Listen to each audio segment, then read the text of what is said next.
I'm going to start with my very earliest memory of, I guess you could say it's trafficking. As a child, I never heard that term. So to speak truthfully from my own experience, I'll use the words and descriptions that I believe are the most accurate as a little child, not even understanding, what was really happening.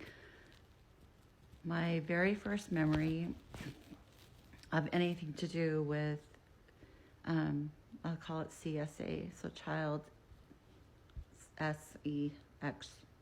abuse, had to do with training and a woman named Ingrid. And this happened before I started kindergarten. And I went to kindergarten at East Midvale Elementary School. And I was 5, so that would have made it like 1969. So before 1969. And this woman spoke English and Swedish and was a friend of my dad's. My dad had served a mission to Sweden and somehow had a connection to this woman called Ingrid. She was a tall, blonde, very pretty woman. And we went to her apartment, and I think it was like up near Holiday or Sugar House Park.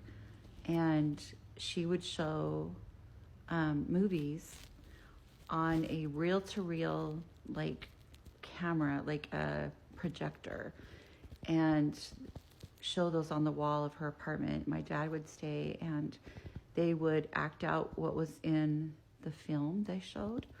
I never heard the word pornography, but by today's descriptions, the vocabulary words that we have today, that's what it was, but I didn't know what it was. And then I was asked to do the very same things that were shown in the movie, to act those things out on my dad. So later we were taken to a training where we were given white gloves, and we were dressed in white dresses with pink ribbons, ties, like bows tied in the back, and white lace, like ankle socks.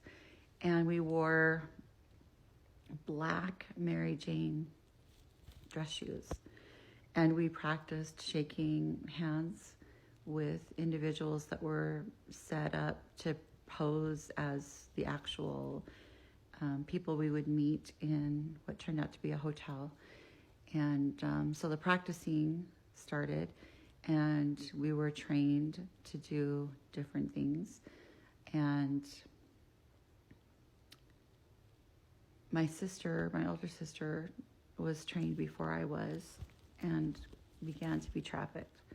We also took dance lessons, and part of the dance class, I think they were trying to determine if we followed instructions and could repeat the movements that were shown to us.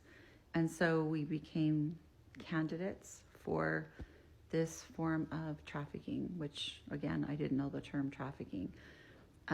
My father would call it a daddy-daughter activity and would take us to the hotel. My mother helped sew the dresses that we wore, and she sometimes took us for our training. I have a sister 1 year older than me. She's about 1.5 years older, and a sister 1 year younger. And so we, as 3 sisters, were taken to these locations. There would be a large gathering in the hotel where people joined in like a dinner party, and then many of them left. And the hotel I remember the most had a huge beehive on the very top, and it was in downtown Salt Lake City, right next to the Salt Lake Temple. They called it Temple Square. And we would go up an elevator, like in the back of the building. And it was the same elevator that the waiters or servers would take carts of food up the elevators. And I remember a lot of the waiters were black men wearing white dinner suits or jackets.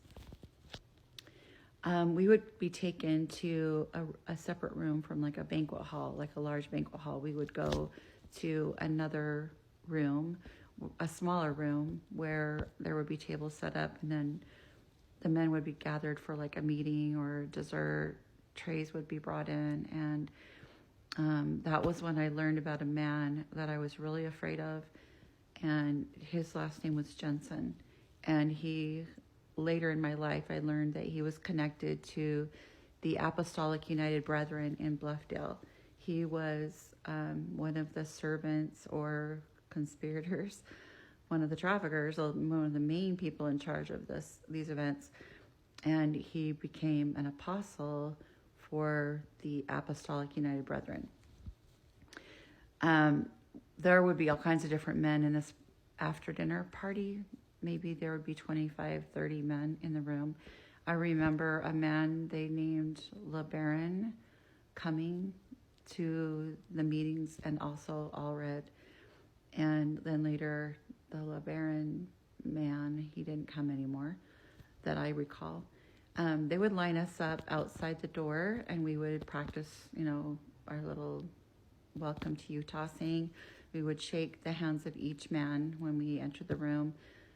We had been lined up in order by age, youngest to the oldest. And we were to walk around this room and shake hands with each individual, whether it was a male or female, and say, welcome to Utah. And after that, there would be signs, like hand signals, like a silent auction.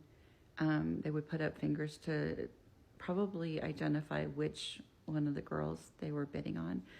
I'm guessing that that's what it was. And then another hand signal. And there were times that I wasn't chosen, and I sat in that room waiting for Ingrid.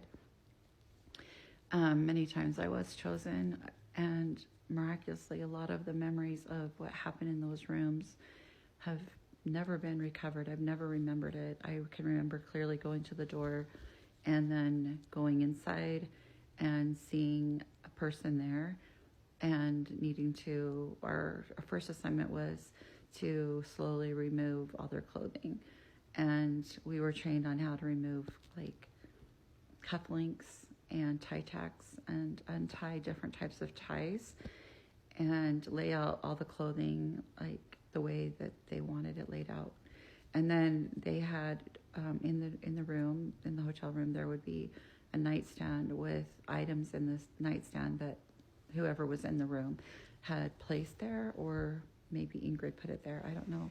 Later, when things had been completed, the time was up, Ingrid would come back, and she would open the door, walk into the room, take everything out of the nightstand, and she had a little purse inside of a big, giant, like hobo bag purse. And so the little purse, she put all the money in, and then the other purse, she put all of the lotions and things that were in the drawer. And then we would head to the elevator, and she would remove the gloves that we wore. So we always wore white, little like polyester, I guess, dainty little gloves like you would wear for Easter or a special event. And so we wore those gloves when we shook hands with these men. We were never allowed to take them off while we were in the hotel until Ingrid took them off. And then she'd throw all of this stuff into this bag. And she took us, usually one girl at a time, down the elevator. And then she would throw this bag into an incinerator that was like near the garbage. And then we would go outside and wait for our ride to go home. And this went on from the time I was probably 4 years old until I'm thinking the last times I was probably 9 or 10 years old.